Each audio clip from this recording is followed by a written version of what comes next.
Boa noite para todo mundo. Vamos falar hoje de um tema que é bem atual, é a doença do século, doença do refluxo gastroesofágico. O refluxo ele é fisiológico, ele existe naturalmente, esse refluxo. Quando ele causa um desequilíbrio daquela mucosa esofagiana, que a gente chama ele de doença, mas o refluxo existe.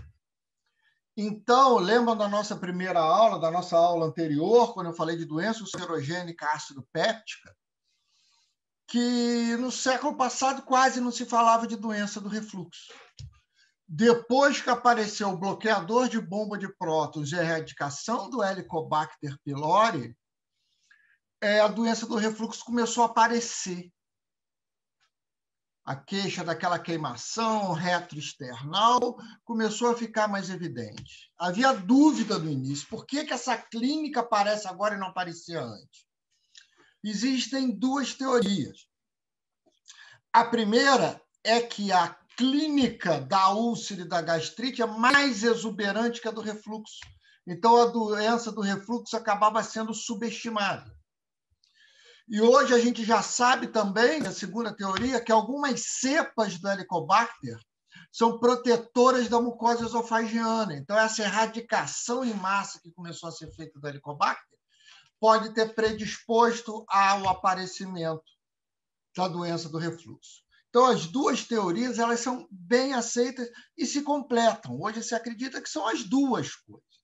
Então, o paciente tinha doença ácido péptica e doença do refluxo, mas a doença do ácido péptico com a clínica mais exuberante, a doença do refluxo acabava passando desapercebida. Como o tratamento é semelhante, não igual, você acabava indiretamente tratando a doença do refluxo, ele ficava bom dos dois e nem sabia que tinha doença do refluxo. Como é uma doença cíclica, ele voltava a ter clínica posteriormente. E não há dúvida nenhuma que a erradicação do Helicobacter também é um fator importante nesse aparecimento da doença do refluxo. Então, a gente vê aqui, quem que acha que se alimentar é uma coisa fácil? Não é. Não é. Imagina só, você tem que comer, o alimento vai passar pelo esôfago, através da peristalse do esôfago, o esfíncter esofágico inferior tem que relaxar para o alimento passar e atingir o estômago. Então, a primeira vez é fácil. Agora, imagina o segundo. O alimento tem que passar, o esfíncter tem que relaxar para o alimento passar e tem que impedir que uma grande quantidade de ácido não reflua para o esôfago. Então, esse é um dado importante. Então, esse esfíncter esofágico ele tem uma função muito importante para impedir o refluxo do componente ácido intragástrico para a luz do esôfago. Vocês lembram que o estômago tem a barreira mucoide, que é um grande fator protetor da mucosa gástrica. O esôfago não tem isso. Então, quando eu alimento, aquele esfíncter esofágico inferior relaxa, não tem como. O ácido vai refluir para o esôfago. Isso é fisiológico. O refluxo do ácido para a luz do esôfago é fisiológico, ela vai acontecer. O que não pode acontecer é esse refluxo ser tão importante que vai agredir a mucosa esofagiana e o paciente vai ter clínica. Já vamos falar da clínica.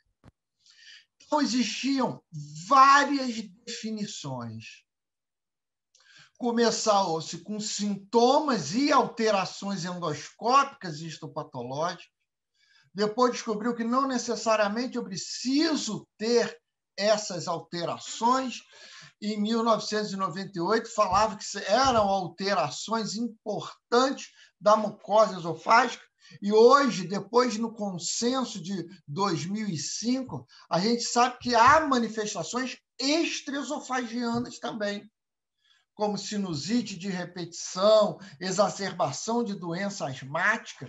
Então, existem outras clínicas que a gente chama de manifestações extraesofagianas. Então, isso é um dado importante.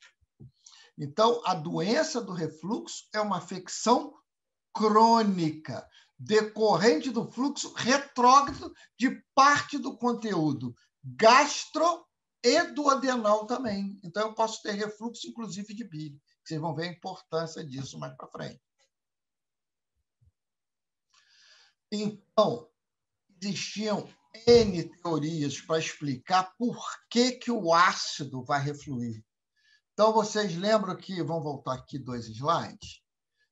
Isso aqui, ó, a junção do esôfago com o estômago, chama ângulo de Rhys. E falavam que quanto mais aberto esse ângulo, maior era a probabilidade de refluxo. A mucosa forma válvulas, aquele excesso de mucosa, chamado válvulas de Gubaroff.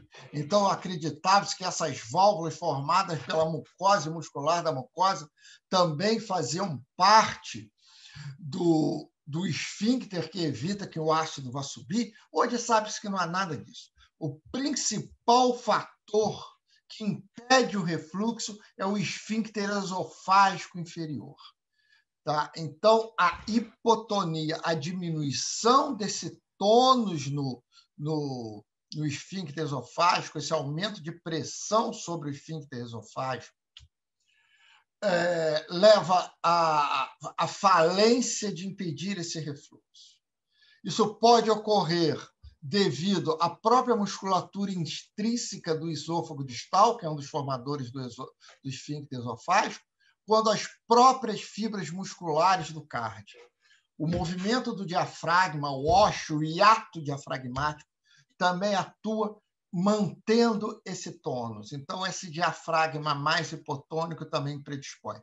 Mas o disparado, o esfíncter esofágico inferior, é o principal fator que permite com que haja o refluxo gastroesofágico. Então, aqui mostrando o esôfago, uma visualização bem clara a endoscopia quando termina a mucosa esofagiana e começa a mucosa gástrica. Isso a gente chama de linha Z. Tá? Então, a interseção, a visão clara da interseção da mucosa esofagiana com a mucosa gástrica, ela forma uma linha em forma de Z. Parecem vários Zs, várias ondulações, e essa linha tem um nome de linha Z. Então, mostrando aqui o ácido atuando e fazendo a lesão da mucosa gástrica. Vamos lá um pouquinho. Então, aqui eu quero mostrar para vocês, olha a linha Z aqui, ó, a mucosa esofagiana é uma mucosa lisa e brilhante. Aqui a linha Z, aqui mostrando a musculatura esfincteriana, a relação do esôfago com o diafragma. Então, aqui é a cárdia. Então, a cárdia é a interseção entre o esôfago e o estômago e aonde fica localizado o esfíncter esofagiano inferior.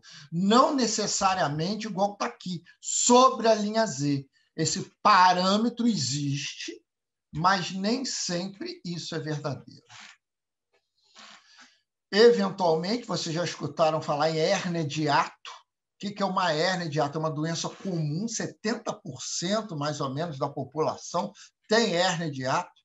Hérnia de hiato não é uma doença, você não considera a hérnia hiatal como uma doença, mas mais para uma variação anatômica.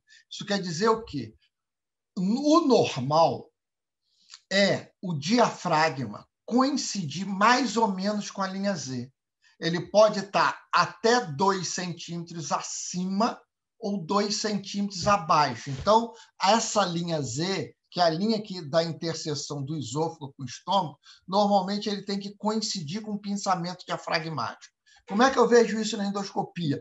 Eu vejo o movimento respiratório. O paciente respira, o pulmão enche, aquela esfíncter fecha. Quando ele fecha, eu vejo ele pinçando o esôfago. Isso é dinâmico, esse exame. Normalmente, ele coincide ou fica um pouquinho abaixo. Até 2 centímetros acima, a gente considera normal. Se ele tiver, olha aqui o esôfago, olha a linha Z aqui, olha a mucosa gástrica aqui. Então, o estômago subiu, ele está aqui em cima.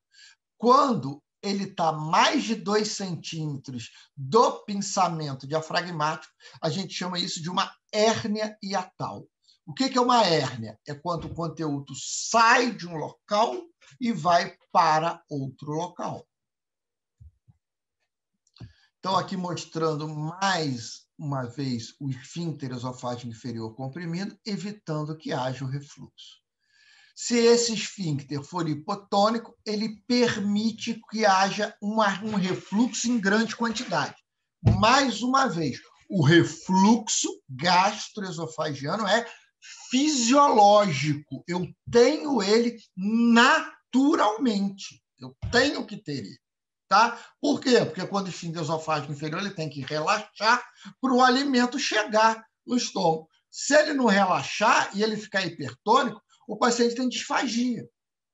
E essa desautonomia, essa alteração do relaxamento do esfíncter esofágico inferior tem um nome que você já sabe, acalásia do cárdia. Então, o que é a acalásia do cárdia? É um déficit do relaxamento dessa mucosa do esôfago inferior. E agora vem a hérnia de hiato que nós falamos agora há pouco tempo, da hérnia hiatal mais comum, que é uma hérnia que desliza, o estômago desliza sobre o hiato e vai lá para o mediastino. Até bem pouco tempo, quando a gente fala bem pouco tempo em medicina, é em torno de 10, 15 anos. Hérnia de hiato era sinônimo de doença do refluxo gastroesofagiano. Então, você fala, o paciente tem hérnia de hiato, ele tem doença do refluxo.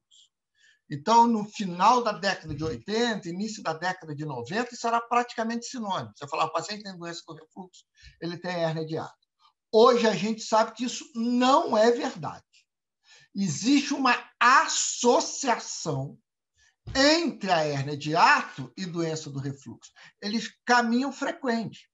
Mas a grande maioria dos autores chegou à conclusão que eles caminham frequente porque a hérnia hiatal é mais comum do que você não ter hérnia hiatal. Aquilo que nós falamos, cerca de 70% da população pode ter hérnia de hiato. Então, a hérnia de hiato e não ter hérnia de hiato é comum. Então, a hérnia de hiato é uma variação que pode ter ou não doença do refluxo.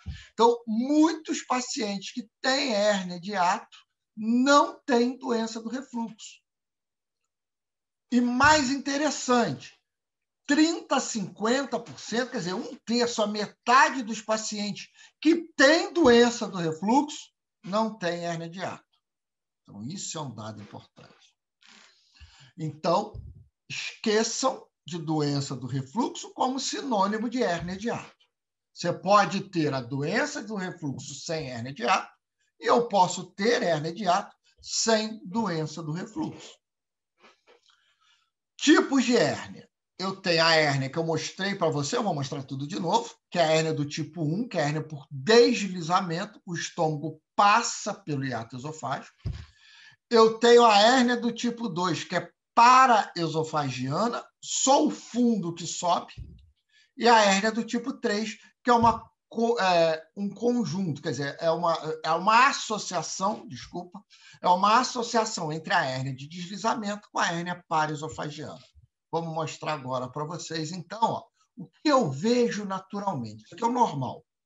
Essa é a visão endoscópica. Então, o aparelho está aqui no B, olhando a entrada do estômago. Então, eu vejo isso aqui, eu não estou vendo nada. Então, isso é o normal. A linha Z está escondida aqui. Eu mando o paciente respirar, esse furinho vai abrir e vai fechar. Então, isso quer dizer o quê? A linha Z está abaixo da hérnia de hiato. Isso é o normal. Agora, o que é uma hérnia hiatal por deslizamento? O estômago desliza pelo hiato esofagiano e assume uma posição mediastinal. Então, olha só a linha Z aqui, aquela interseção que eu falei. Essa é a linha Z. Aqui está o hiato esofagiano. Quando que eu tenho uma hérnia de hiato? Quando a linha Z está a mais de 2 centímetros desse pensamento. Aí eu tenho uma hérnia de hiato. Ou seja, um pedacinho do estômago está aqui em cima. Vamos ver pela endoscopia. Eu vou olhar o endoscópio. Então, aqui, ó, olha a visão que eu tenho aqui. O aparelho está parado e eu estou olhando o esôfago distal. Então, esse fechamento, esse furinho que está aqui, é o pinçamento diafragmático. É isso aqui. Ó. Como é que eu sei disso? Eu peço para o paciente respirar. Inspira fundo. Aí você vê isso aqui movendo. Ou movendo, mesmo sem você pedir, que é o movimento respiratório. Você vê isso aqui abrir e fechar junto com o movimento respiratório. Olha a linha Z aqui, ó. Ó, a linha Z. Ele faz esse movimento aqui, tá? Então, isso é a linha Z. O que é a hérnia de hiato? Quando a distância da linha Z até o furinho, ou seja, até o pinçamento diafragmático, é maior do que 2 centímetros. Aqui, eu estou fazendo uma manobra que a gente chama de retroversão, ou manobra do J. Eu estou olhando o contrário. Então, o que me chama na hérnia de hiato? Olha só o normal. O aparelho entrou, aqui é o fundo gástrico, eu estou olhando de cabeça para baixo, estão vendo aqui? Ó? Eu estou olhando de cabeça para baixo e eu vejo exatamente o pinçamento do diafragma lá no cardio, o aparelho está ajustado. Quando eu tenho a hérnia de hiato, olha só, olha como subiu aqui, muito mais do que 2 centímetros. Na hora que eu olho aqui, eu vejo um buraco. Olha só. O aparelho, como é que não está ajustado? Porque isso aqui é a hérnia, isso aqui subiu, isso aqui está aqui dentro. Ele está olhando aqui e está vendo isso aqui. Ó. Então, a hérnia de hiato está aqui. Tá? Então, isso é a hérnia por deslizamento. O fundo gástrico sobe uma parte do estômago para o mediastino.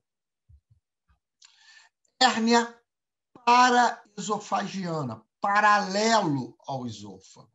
Olha só, aonde está a linha Z, está até abaixo do diafragma, olha a entrada aqui, ó. Porém o fundo gástrico, olha, subiu.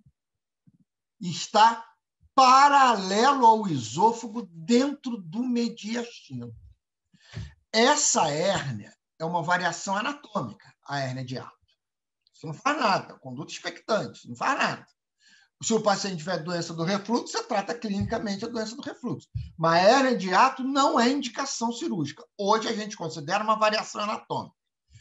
Já a hérnia paraesofagiana é uma condição rara, não é comum ter hérnia paraesofagiana.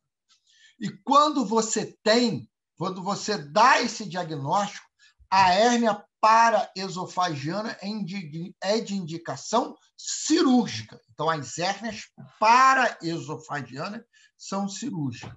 Por quê? O fundo desce. O que eu vejo? A retroversão, eu vejo isso aqui, ó. O fundo gástrico passando aqui. Eu vejo um orifício. Olha aqui, subindo. Eu olho aqui por baixo, na hora que eu faço a retroversão, eu vejo esse espaço aqui. Ó. Qual é o problema da hérnia paraesofagiana? Por que ela é cirúrgica? Vocês lembram da anatomia lá do professor Emílio? O estômago, a grande curvatura, é vascularizado pela artéria gastro-omental esquerda, que é ramo da esplênica, que ela corre toda a grande curvatura. Se ela entrou aqui, olha só, ela está comprimindo a vascularização. Então, se ele comprime a vascularização, eu vou fazer isquemia. A mucosa responde muito mal à isquemia e vai fazer várias erosões aqui. Isso vai começar a sangrar. Então, a clínica mais comum da hérnia paraesofagiana é hemorragia digestiva. Isso aqui começa a sangrar, sangrar, sangrar, porque a mucosa isquêmica começa a fazer soluções de continuidade e começa a fazer ulcerações e erosões. Eventualmente, isso pode comprimir tanto que leva ao comprometimento total da vascularização e esse segmento pode isquemiar e necrosar, fazendo uma mediastinite muito grave. Por isso que a hérnia paraesofagiana é uma hérnia de indicação cirúrgica, mesmo que assintomática. E agora a hérnia mista. A hérnia mista, eu tenho uma hérnia por deslizamento associado a uma hérnia paraesofagiana. É raríssimo, é raríssimo. E o tratamento é igual ao da hérnia paraesofagiana simples, tratamento cirúrgico. Tá? As duas são muito raras. Disparado mais comum, hérnia por deslizamento. Hérnia por deslizamento não é cirúrgico. Ok? Sintomatologia, pirose. O que é pirose? É a dor tipo queimação retroesternal. Então, ele sente o ácido subindo pelo esôfago e queimando aquilo tudo. Alguns pacientes sentem queimar até perto lá da corda vocal. Ele refere lá no pescoço, mas classicamente é no externo baixo. É uma clínica, ele queima no epigastro e ele sente aquilo subindo. A regurgitação pode ser tanta que chega na boca, e ele faz regurgitação de alimento propriamente dito. Aquele ácido irritando o esôfago aumenta a produção do muco, da saliva, porque a saliva tende a inativar aquela secreção ácida, então ele faz cialorreia. Posso ter outros sintomas associados ao refluxo ou às complicações. Disfagia, uma das complicações é a estenose. A hérnia de hiato por si só pode causar um certo grau de disfagia, mas não é mais comum. Odinofagia, dor à deglutição, faz tanto refluxo que vai irritando o esôfago cervical superior. Você lembra que o esôfago cervical superior ele é voluntário, o esfíncter esofágico superior é voluntário, você tem que fazer o movimento de deglutição.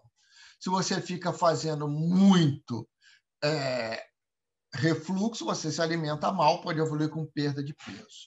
E uma das características da hérnia paraesofagiana, hemorragia e anemia crônica, é uma das causas. Dor torácica é uma da queixa muito comum. Às vezes o refluxo é tanto que ele não sente nem queimação, ele sente dor torácica. A doença do refluxo faz diagnóstico diferencial com angina. Então, às vezes, o paciente tem uma queixa de dor precordial,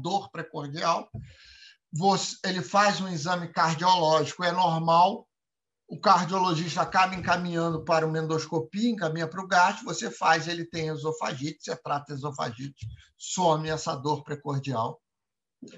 Ele pode agravar ou ser o fator causal de doenças otorrinolaringológicas. Então, ele faz muita laringite posterior e é uma das causas de rouquidão.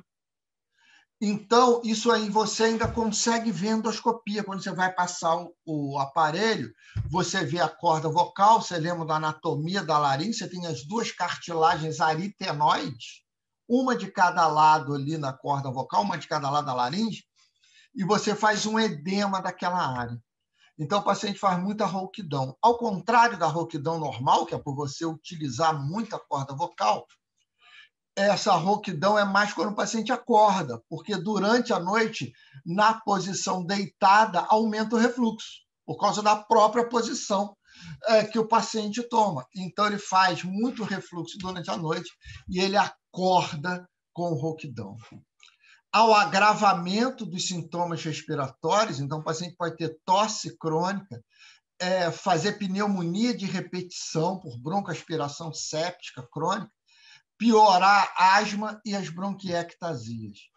Pode ter aftas, lesões aftoides crônicas, como o ácido chegando na boca durante a noite pode fazer erosão dental, que não é muito comum. Então, disparado, a clínica está aqui, ó. O ácido reflui para o estômago e o paciente tem pirose. Ao exame físico. O exame físico é muito pobre da doença do refluxo gastroesofágico. Normalmente você não acha nada. Por quê? Porque o estômago está refluindo ácido no lúmen do estômago para o esôfago. Então, você não vai palpar mediastino, você não palpa o estômago. Então, a clínica é muito pobre. Eventualmente, você pode ter uma dor à compressão profunda, palpação profunda na região do epigastro. Mas, normalmente, ao exame físico você não tem muita alteração. Segundo detalhe, que eu não falei na primeira aula de doença ácido péptica. Às vezes o paciente tem muita clínica e pouco refluxo. Às vezes o paciente tem muito refluxo, chega a ter úlcera no esôfago e a clínica é pobre também. Então, a clínica não acompanha as queixas dispépticas, nem esofagianas, nem da doença ulcerogênica ácido péptica gastroduodenal. Grande exame complementar, endoscopia digestiva alta. Quando a gente fala em endoscopia não é um exame que é para ser feito de rotina. Endoscopia é um exame altamente agressivo. Então, você tem que ter indicações. Você foi para um churrasco de despedida lá do seu período. Aí, bebeu um monte de coisa, comeu churrasco, dormiu de barriga cheia. No dia seguinte, você acordou com uma queimação. Nunca sentiu isso antes. Isso não é indicação de endoscopia. Lembra que a indicação, a definição de doença do refluxo é uma afecção crônica. A doença de gastrite, úlcera, são lesões crônicas. Então, a clínica de repetição que fala você pensar em realizar uma endoscopia. Uma clínica frustra, uma única vez, não há indicação de endoscopia. Aí, lembra bem que hérnia de hiato não é sinônimo de doença do refluxo. Eu posso ter doença do refluxo com mucosa esofagiana normal, sem alteração histopatológica. Ou seja, a endoscopia não fecha o diagnóstico de doença do refluxo gastroesofagiano. O exame que fecha o diagnóstico de doença do refluxo é a pH-metria de 24 horas. Por que de 24 horas? Porque um refluxo só não fecha o diagnóstico. Você tem que ter a clínica associada ao refluxo prolongado desse paciente. Então, eu tenho classificações endoscópicas, tenho duas classificações clássicas, a classificação de Savary-Miller e a classificação de Los Angeles. São as duas classificações mais utilizadas e elas se complementam. Mais uma vez, endoscopia não fecha diagnóstico de doença do refluxo. Então, vocês vão ver, inclusive em exame que eu faço, o médico escrever doença do refluxo gastroesofagiano. Aí você fala, o Márcio é maluco, ele acabou de falar que endoscopia não dá diagnóstico. Porque você normalmente não necessita da pH-metria normalmente. É só quando você tem dúvida diagnóstica. Paciente com uma clínica clássica, alterações de esofagite, ou durante o exame você vê o refluxo intenso, você pode, veja bem, taxar, não fecha o diagnóstico, esse paciente com doença do refluxo. Mas ele tem que ter clínica e você visualizar ou alterações endoscópicas do esôfago, ou você vê esse refluxo durante muito tempo, o que é o mais errado de todos é você ver. O padrão ouro é pH-metria. Então, vamos lá. Qual é a classificação de Savary-Miller? Savary-Miller vai falar sobre as erosões. Então, Savary-Miller é 0, ele tem que ter clínica. Qual é a clínica? Pirose, dor tipo regurgitação, tipo queimação retroesternal. Savary-Miller 1, você vê uma erosão localizada, restrita a uma única prega. Grau 2, várias erosões, mas distantes, entre elas a mucosa normal. Grau 3, várias erosões confluentes na circunferência do esôfago. Esse é o grau 3. Grau 4 já é a complicação. Ou você tem úlcera, ou você tem estenose. Grau 5 hoje é o esôfago de Barrett. Ele diferenciou isso. A gente vai falar um pouquinho do Barrett um pouquinho para frente, tá? Então, essa é a classificação. 0, normal. Raramente a gente põe Savary-Miller 0. Grau 1, erosão localizada. Eu só tenho uma erosão. Grau 2, 2 ou mais erosões não coalescentes. Grau 3, erosões coalescentes. E o Savary Miller fala que é circunferencial. Grau 4, úlcera, quer dizer, uma erosão bem profunda, que virou uma úlcera, ou a complicação estenose. Grau 5 é esôfago de Barrett. E associa-se à classificação de Los Angeles. A classificação de Los Angeles, ele fala o tamanho dessa erosão, o tamanho, e o quanto ela atinge na coalescência. Então, grau A, classificação de Los Angeles A, essa erosão é pequena, menor do que 4 em alguns livros, 5 em outros, ou seja, menor do que 4 a 5 milímetros. Grau 2, ela é maior em uma delas que 5 milímetros. Então, normalmente, a gente tem lá, ele tem uma erosão, Savary Miller, grau 1. Essa erosão é maior que 5 milímetros, Los Angeles B. Então, elas se complementam. C, essas erosões são contíguas e ocupam menos de 75% do órgão. E a D ocupa mais de 75% do órgão. Então, ele pode ser grau 3, Los Angeles, C ou D.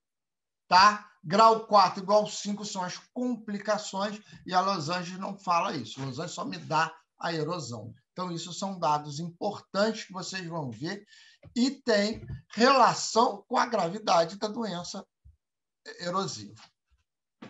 Então, mais uma vez, ó, o esôfago normal, então você vê a mucosa de parâmetro normal, aqui eu vejo erosão. Olha só, várias erosões aqui, ó, não coalescentes, tá? Então, várias erosões não coalescentes. Então, ele seria... E maior, olha o tamanho dele, maior que 5 milímetros. Então, ele era Savary Miller B, ou 2, desculpa, Savary Miller 2, Los Angeles B. Aqui mostrando mais uma vez, ó, a erosão. Olha a erosão coalescente que eu falei. Olha só, você vê várias erosões, aqui não tem, aqui não tem, aqui não tem, e aqui ele é coalescente.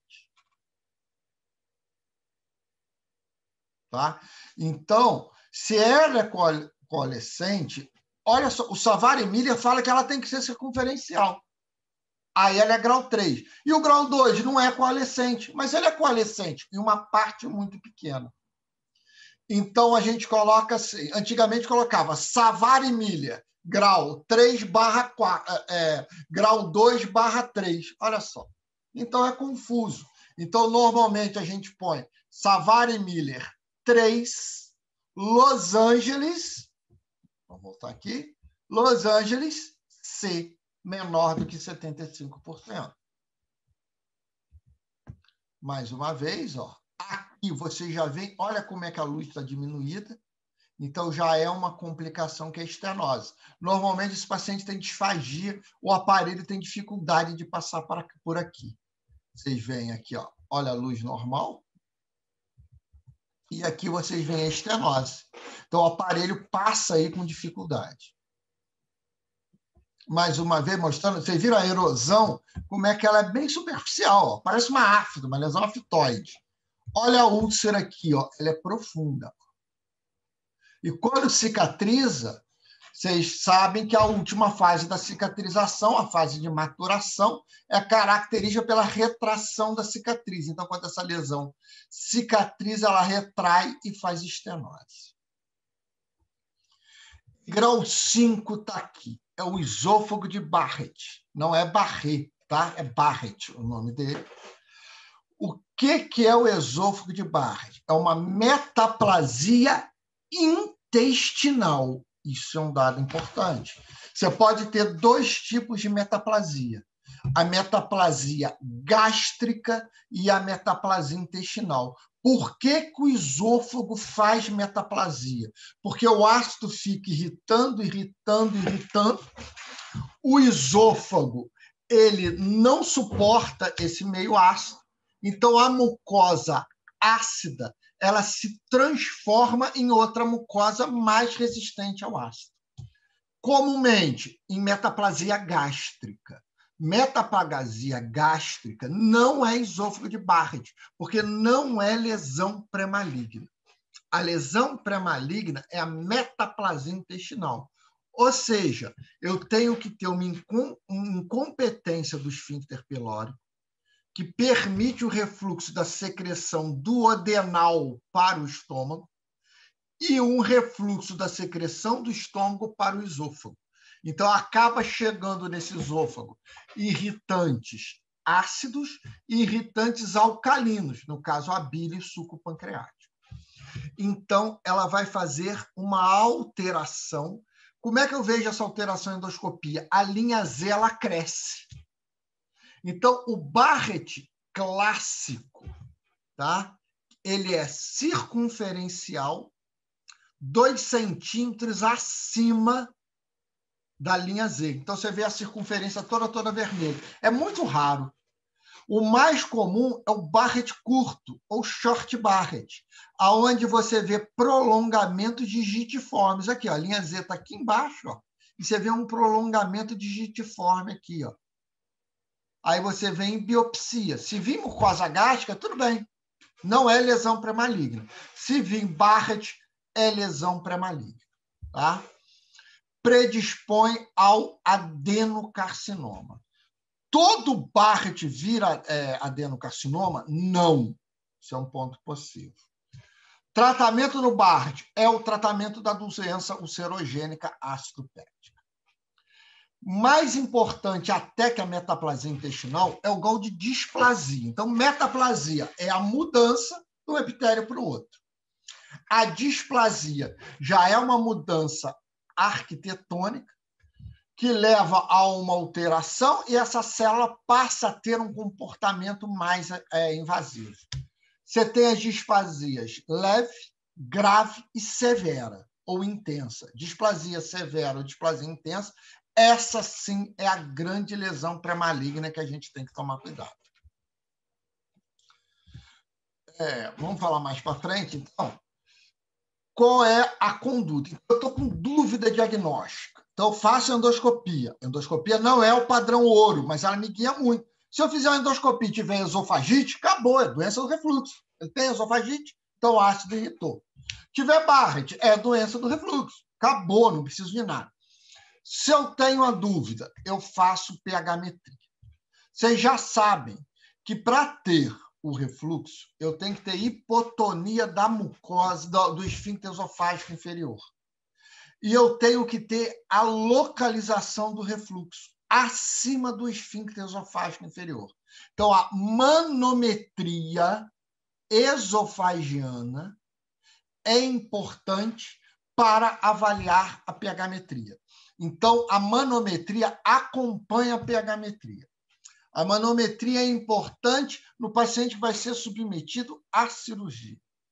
A manometria isolada tem indicação para distúrbio de motilidade, principalmente a calásia do cardio, que é uma hipertonia do esfíncter esofágico inferior, uma desautonomia. Outra patologia que a manometria me ajuda é o espasmo difuso esofagiano, onde eu não tenho uma dificuldade de ondas peristálticas sincrônicas e o esôfago fica fazendo espasmo. Então, ele fecha esse diagnóstico. Então, a manometria me ajuda muito nesses distúrbios de motilidade.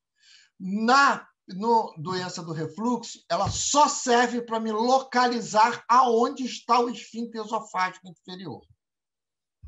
Então, aqui a manometria é um aparelhinho que se introduz pelo nariz. Normalmente, o paciente fica sedado.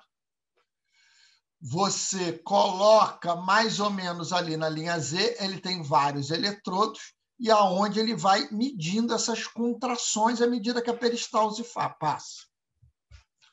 O local de maior tônus corresponde ao esfíncter esofágico inferior. Normalmente, o tônus do esfíncter esofágico inferior varia de 12 a 30 milímetros de mercúrio, quando ele está contraído. Hipotonia é quando o meu esfíncter esofágico inferior, em contração, tem uma pressão de 10 milímetros de mercúrio ou menos, tá? O normal é de 12 a 30. Localizei. Agora começa a pH-metria. Então, a pH-metria de 24 horas é o padrão ouro na doença do refluxo. Ela é indicada rotineiramente? Não é. Principais indicações: dúvida diagnóstica. Tá? Então, sintomas atípicos. Então, o paciente tem asma, você não consegue tratar. Ele tem rouquidão, você não consegue tratar. Tá? Normalmente, essas indicações é feito pelo pneumologista ou pelo otorrino. E na avaliação pré-operatória. Tá? Por que na avaliação pré-operatória? Que eu quero saber se minha cirurgia foi efetiva. Já vamos falar da cirurgia. Então, vamos lá. Ok. Então, está aqui mostrando a pH-metria. Como é que funciona a pH-metria? Você passa a sonda pelo nariz do paciente, você cede um pouquinho o paciente, passa a sonda. Essa sonda é bem fininha, bem flexível, incomoda pouco o paciente, e ele vai ficar com essa sonda durante 24 horas. O principal eletrodo, a ponta do aparelho, ele fica exatamente no esfíncter esofágico inferior. Então, eu tenho que medir. E eu tenho um eletrodo 3 centímetros acima do esfíncter, 5 centímetros, 7, 9 e 15 centímetros. Eu vou medir cada centímetro desse, para eu saber o pH em cada centímetro. Entenderam por que eu preciso da manometria? A ponta do aparelho eu tenho que botar exatamente na posição. Como é que eu sei isso? Eu passo o aparelho, vou medindo, na hora que eu vejo a pressão, eu sei a quantidade do catéter que mediu a manometria. Eu tiro o catéter e eu tenho o tamanho. O catéter está na minha mão, eu vejo. Olha, ele tem 38 centímetros. Aí eu introduzo a sonda, 38 centímetros, aí a ponta vai ficar ali e eu vou medir. Essa sonda é conectado a um monitor, a um transdutor. Ele que vai medir a pH-metria. É muito parecido com o Holter, aquele aparelhinho que mede a frequência cardíaca, ou aquele aparelhinho que vê a pressão durante 24 horas. Então, ele vai medindo esse refluxo. Eu quero saber o pH a cada refluxo. Então, olha só, aonde eu ponho? Eu não ponho a ponta exatamente no esfíncter, eu ponho essa ponta mais ou menos a 5 centímetros. Ó. Então, é o primeiro eletrodo que eu tenho, mais ou menos a 5 centímetros. E é assim que o Holter aparece, o aparelho de pH-metria aparece. Ele vai mostrando e vai me quantificando o pH. E a mesma coisa, o paciente fica com uma caderneta. Então, ele vai anotando. Almocei agora, tive azia agora, acordei deitado, tive tosse. Ele vai anotando. E o médico vai correlacionando a esse pH. Quando que eu falo que ele tem refluxo? Toda vez que o pH do esôfago for menor do que 4. Então, isso é o refluxo. O que é importante? Então, é uma avaliação junto com a clínica. Ele pode ter isso tudo aqui, mas não teve clínica nenhuma. Então, número total de refluxo. Esse refluxo coincidiu com a dor? É um outro dado importante. Para ele ter doença do refluxo, esse pH tem que diminuir prolongadamente, normalmente, superior a 5 minutos. Quantos eventos ele teve com mais de 5 minutos? Corresponde com a clínica? Quanto tempo durou o episódio mais longo? Teve clínica? Olha o detalhe, esse complementa com a clínica. Quando ele está em pé, o refluxo vai até quantos centímetros? E quando ele deita? Teoricamente, tem que aumentar o refluxo. Esofagografia não é muito mais utilizado. Grande indicação de esofagografia, grafia, desenho do esôfago. Eu dou um contraste, normalmente baixo, e radiográfico ou realizo uma tomografia. Aqui vocês estão vendo a hérnia de hiato. Ó. Olha o esôfago, um tubo reto. E aqui, ó, como é que dilata? O estômago subiu, ele deu o diagnóstico. Será feito antes da endoscopia. Hoje, a indicação do exame contrastado de distúrbio de motilidade. Me ajuda. E tem um nome, deglutograma. Agora chama esofagografia. Paciente deglute, você vai radiografando, fazendo a tomografia seriada e vai olhando o movimento peristáltico. Me ajuda no diagnóstico de acalásia e principalmente de espasmo difuso do esôfago. Complicações. Então, ele tem um refluxo, pode ter clínica com mucosa normal. Grande complicação, esofagite. Vocês aprenderam as classificações que nós temos lá. Úlcera, estenose e o esôfago de Barrett pode acontecer em 12%. Então, o esôfago de Barrett é uma metaplasia intestinal. Metaplasia gástrica não é lesão pré-maligna, portanto, não é esôfago de Barrett. Objetivos do tratamento. Qual é o meu objetivo? Primeiro, remissão da clínica, cicatrizar a lesão. Agora, eu já não falei que o refluxo é fisiológico? Então, prevenção da recidiva e evitar as complicações. Úlcera, estenose e Barrett são as 3 principais complicações desse paciente. Então, essa é a intenção, como da doença ácido péptica. O raciocínio é muito parecido. 2 tratamentos, clínico e o tratamento cirúrgico. O objetivo do meu tratamento, não estou falando em clínico nem cirúrgico, melhorar a função motora do esôfago, quer dizer, evitar com que esse ácido vá ficar refluindo. Acelerar o esvaziamento gástrico, quanto mais rápido o estômago aliviar, sair e liberar para o duodeno o quimo, mais rápido ele fica vazio, então menos refluxo eu tenho. E reduzir o potencial agressivo do ácido no esôfago, que vocês viram que quanto mais ácido, menor vai ser esse pH e maior a irritação. Mais importante no tratamento da doença do refluxo, não vamos entrar muito em detalhe, mas são as medidas comportamentais. Esse é o mais importante. O que é isso? Diminuir o refluxo. Primeiro, mais importante, não pode deitar depois dele se alimentar. Ele tem que esperar de 2 a 3 horas. Porque se ele comer muito, beber muito líquido, na hora que ele deitar, aumenta o refluxo. Você fala para ele, beber líquido é muito bom, mas mais ou menos 30 minutos antes do almoço, das refeições e 30 minutos depois, evitar beber líquido. Por quê? Porque o líquido dilui o alimento, ele torna-se mais fácil fazer o refluxo. Paciente que tem clínica de manhã que acorda com rouquidão, ou à noite tem acessos de tosse, dormir com o travesseiro elevado, ou elevar nos pés da cama, só na cabeceira, fazendo com que o paciente fique nessa posição com a cabeça mais elevada que os pés, diminuindo. Outros, drogas, tratamento medicamentoso, é o mesmo da doença ácido péptica. Inibidor da bomba de prótons é o grande tratamento. Omeprazol, pantoprazol, lansoprazol, associado a um procinético, qualquer um procinético. Tá? O problema do procinético é impregnação no sistema piramidal, extrapiramidal. O paciente tem angústia, boca seca, agitação. Então, a clínica é isso. Tá?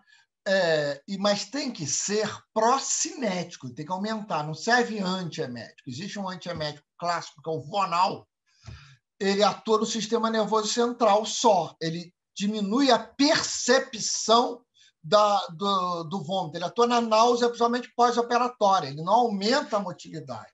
Então, você tem que usar os derivados da metoclopramida, bromoprida. Normalmente, classicamente, eu uso motílio, ou digesan, que é um procinético. O que o procinético faz? Ele aumenta o tônus do esfíncter esofágico inferior, então ele diminui o refluxo, e ele diminui o tônus do piloro, então ele aumenta o esvaziamento gástrico. Como é que você passa esse procinético?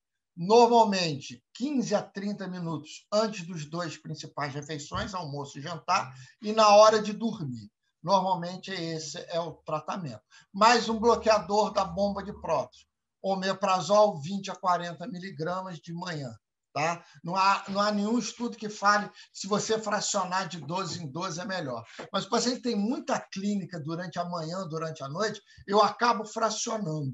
Mas a maioria dos trabalhos fala que se você fizer só de manhã, é indicado.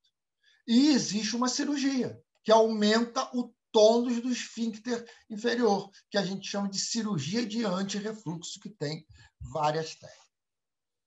Então, medidas comportamentais, elevação da cabeceira da cama, tá? O ideal, bota lá 2 tijolinhos de 15 centímetros, é o melhor. Ou cabeceira elevada. Evitar algumas coisas que estimulam por si só a produção do ácido, que a gente chama de substâncias secretagogas. Secretagoga é uma substância que por si só estimula determinada coisa. Exemplo, cafeína, chocolate, bebida alcoólica, então isso tudo convém evitar. Evitar grandes refeições, se alimentar muito, fraciona a dieta, tá? Aqui, ó, que nós falamos, evitar deitar após as refeições. O cigarro retarda a cicatrização das lesões, tá? E, óbvio, reduzir o peso corpóreo. O paciente que fica sedentário e obeso, o próprio avental abdominal aumenta o refluxo. Outro que aumenta muito o refluxo é o paciente gestante. Você tem um bebê crescendo lá dentro, ele comprime o estômago e aumenta o refluxo. Esse não tem jeito que você não vai conseguir a gestante emagrecer, mas quando o neném nascer, normalmente melhora as queixas do refluxo. Então, está aqui o tratamento farmacológico disparado, inibidor da bomba de prótons ou GL superior, associado ao procinético. Aqui mostrando, é um trabalho mais antigo, mostrando o bloqueador de bomba de prótons em laranja comparado com o tratamento da ranitidina. Em 8 semanas, você tem quase 100% de pacientes com remissão total, enquanto que a ranitidina, 74%. Esse bloqueador de bomba de prótons. Lembra o filme que não abriu na aula passada? Eu coloquei já no YouTube, mandei para vocês o link. E ele mostra para vocês como atua comparando o omeprazol com a ranitidina na produção do ácido. Vocês vão ver como diminui bastante o ácido. E o tratamento cirúrgico. O tratamento cirúrgico pode ser laparotômico ou laparoscópico. Qual a indicação do tratamento cirúrgico? Então, quando começou a cirurgia minimamente invasiva, muita gente começou a operar, que era uma cirurgia factível, por laparoscopia. Então, muita gente começou a operar isso. E falava que a principal indicação, como é uma doença cíclica, o paciente pode voltar a ter clínica, eles defendiam que para o paciente não ficar tomando remédio o resto da vida, operava. Mas a cirurgia não é boa, porque ela tem complicações. Primeira complicação, quando se alimenta, o estômago fecha o esôfago. Então, o paciente faz muita disfagia, ele tem dificuldade de deglutição porque ele aumenta muito tônus, ele faz distúrbio de motilidade. Segundo, que o paciente faz muita plenitude, porque ele impede retorno de gás, o paciente não vai conseguir arrotar, fazer o que está, nada disso. Tá? Então, a grande indicação é a doença do refluxo grau 3, tá? De Savary-Miller, que não responde ao tratamento clínico. Então, são as erosões coalescente. Estenose é outro tratamento, úlcera é outro tratamento, tá? É tratamento clínico, estenose, às vezes eu tenho que fazer dilatação, se a estenose for cerrada, eu preciso fazer cirurgia, mas é para abrir esse esôfago.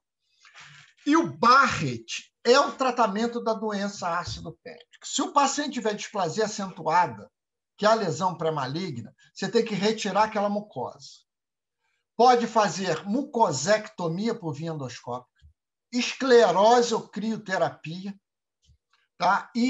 Ou esofagectomia, para metaplasia intestinal com displasia acentuada. Displasia leve e moderada, conduta endoscopia de 6 em 6 meses até você causar remissão. E tratamento clínico. Está provado, se você fazer o bloqueador da bomba de prótons por um tempo prolongado, a metaplasia intestinal até fica, mas a displasia você faz desaparecer. Desaparecendo a displasia, não vai ter a transformação maligna. Para eu ter transformação maligna, eu preciso de displasia. Então, isso é um dado importante. Tenho várias cirurgias, Nissen, Linde, vou mostrar só para vocês terem uma noção. Está aqui, ó, o esôfago, aqui o estômago. Então, eu tenho uma hipotonia desse esfíncter. Por isso que eu preciso da manometria para medir esse tônus.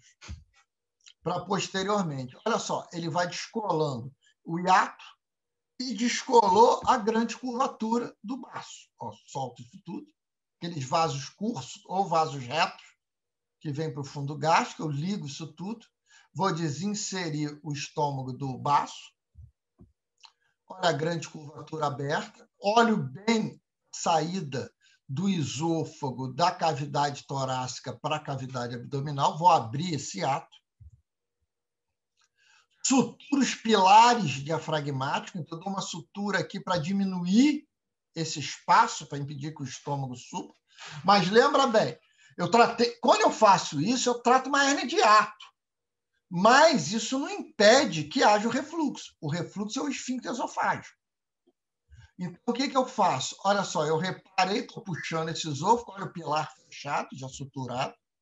E agora que vem o tratamento, ele pega o fundo gástrico, rodo o fundo gástrico, essa é a técnica de Nissen, e suturo. Então, eu pego o fundo gástrico que está aqui, ó, e abraço o esôfago. Abraço o esôfago. Passo uma sonda aqui, ó, normalmente uma sonda de Fouché, 30, 28 a 32, para moldar, para não fechar muito esse esôfago. O que acontece aqui quando eu suturo isso? Quando o paciente se alimentar, o estômago enche. Quando o estômago enche, aquele fundo gástrico vai encher e vai comprimir o esôfago, e o esôfago fecha, aumenta o tônus. Eu tenho que tomar cuidado, por isso que eu passo uma sonda, senão eu faço uma obstrução total, o paciente não consegue deglutir nada. Ele tem que deglutir alguma coisa depois que o estômago está cheio. Mostrando aqui, ó, passei e suturei. Olha só, o fundo abraçando o esôfago. Tá? Essa é a técnica de Nissen. Grande complicação, disfagia. Aí, quando você faz disfagia, aí, ó, Linde inventou a cirurgia dele, que é a outra cirurgia muito feita. Nissen abraça, 360 graus. Linde, 270 graus. Ele deixa a parede do esôfago sem o tônus. Então, eu comprimo parcial. Isso diminui muito a disfagia. Diminui muito, o paciente consegue deglutir. Mas o fechamento é parcial. Então, esse paciente pode ter recidiva da doença esofagiana, pode ter da pirose, pode ter recidiva da clínica. Então, aqui o Linde conseguiu resolver o problema da disfagia e da eructação, mas o paciente continua tendo que ter medidas comportamentais e tomar medicação, porque ele pode fazer queixa novamente. Mostrando aqui, ó, olha o estômago abraçado, Nissen clássico, que é a mais usada. Nissen disparado mais usado que o Linde. Indicação, então, esofagite severa, esofagite grau 3, que não responde ao tratamento clínico. Então, eu peguei grau 3, vou tratar. Se o paciente continua com aquele grau 3 prolongado sintomático, você indica cirurgia para esse paciente. Tá? Indicação por falha de tratamento, recidiva, aquilo incomoda muito o paciente, não é indicação cirúrgica. Complicações. Ilho no pós, o paciente deglute muito ar, a peristalse demora muito tempo a voltar. Quando eu disseco o mediastino, eu posso abrir a pleura pulmonar, mediastino pulmonar, e o paciente fazer pneumotórax. Grande complicação, disfagia. Herniação, que é uma das complicações mais temidas. O que é isso? Ele faz uma hérnia hiato no esôfago abraçado. Imagina aquilo, o mediastino, que tem 3 centímetros, você coloca uma ogiva ali de 4 centímetros lá para cima. Lesões esplênicas é uma complicação do procedimento cirúrgico. Às vezes você lesa o baço, acaba tendo que fazer esplenectomia. Perfurar esôfago e estômago são as grandes complicações e as mais temidas. Caso especial, então, estenose, que nós já vamos falar, o Barrett, que nós já falamos, então, esôfago curto, porque o esôfago pode retrair e o estômago retrair muito, e os sintomas extraesofágicos. Já estamos terminando a nossa aula. Estenose de esôfago, posso fazer dilatações, isso aqui é uma vela de Savary, onde você passa essa vela e dilata aquilo. O balão, até o procedimento cirúrgico, onde eu abro essa luz do esôfago e faço um PET com o estômago. Mostrando aqui o Barrett, olha só, um Barrett curto, tá vendo? A linha está aqui, ó, e eu tenho um prolongamento. Então, olha só, a endoscopia eu não consigo distinguir se isso é metaplasia gástrico-intestinal. Então, eu vejo esôfago apresentando prolongamentos digitiforme, de coloração alaranjada, semelhante, né, à linha Z, compatíveis com metaplasia. Realizado biópsia. Aí você põe de parênteses assim, Barrett questiona. Aí vem a biópsia. Metaplasia intestinal é Barrett. Metaplasia gástrica não é Barrett. Tá? Então, depende da displasia. Olha o normal, olha a metaplasia. O esôfago curto, você aumenta esse esôfago, você pega ali no ângulo de Riss e aumenta, então você faz uma plastia gástrica, você transforma esse esôfago em mais longo. Isso melhora muito a disfagia do paciente. E os sintomas extraesofagianos, só para vocês saberem que existe, esse paciente pode fazer laringite, faringite, tá? Pneumonias crônicas, bronquiectasias e asma, e você tem que tratar a doença do refluxo em longo tempo.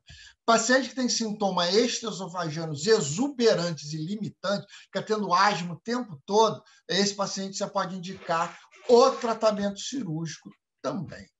Ok? Então, terminamos nossa aula de hoje. Espero que vocês tenham gostado. Falamos, então, de doença do refluxo, é um tema importante. Tentei não me prender à cadeira de gástrica, eu sei que ou vocês vão ter essa aula ou já tiveram de doença de gástrica. Tentei dar uma visão um pouquinho diferente, uma visão tanto do endoscopista como da minha parte como cirurgião. As indicações de cirurgia são muito restritas. O tratamento clínico é muito superior ao tratamento cirúrgico das doenças ácido-dependentes, tanto nas doenças gástricas quanto nas doenças esofagianas. Ok? Tudo bem? Alguma aula? Referência, podem estudar no livro da disciplina de gastro de vocês, ok? No xerox de gastro. Eu só quis dar uma visão melhor. Presença de hoje, geral, todo mundo teve presença, tá? Semana que vem, retornamos ao nosso horário habitual, quinta-feira, 7h em ponto. Tá? Atrasei uma aula e mudei a outra, isso não é meu usual. Normalmente eu começo a aula no horário. Tá bom? Sem dúvidas. Oi, professor. Oi. Obrigado pela aula, Boa hein, noite. professor? Boa noite. Com licença, eu queria perguntar o seguinte: eu estou começando na optativa hoje, porque eu me matriculei depois. Aí já teve uma aula, é isso? Tiveram 2 aulas. As 2 aulas, eu vou colocar. Tem um grupo da endoscopia no WhatsApp. Ah, tá. Tá? Você Tá. com os outros alunos, tenta entrar, alguém posta aqui, coloca seu número aqui, alguém tenta te Eu vou colocar. pôr meu número aí, então, no chat, para alguém me colocar, por favor. Alguém coloca lá no grupo e eu vou colocar as aulas de novo. Essas aulas já estão no YouTube para você fazer. Tá ok? Tá, jóia, professor. Obrigada. Boa Por noite. nada. Mais alguma coisa? Então, obrigado para todo mundo. Tchau para vocês. Até semana que vem, então. Quinta-feira, 7h. Ok? Um abraço. Tchau para vocês.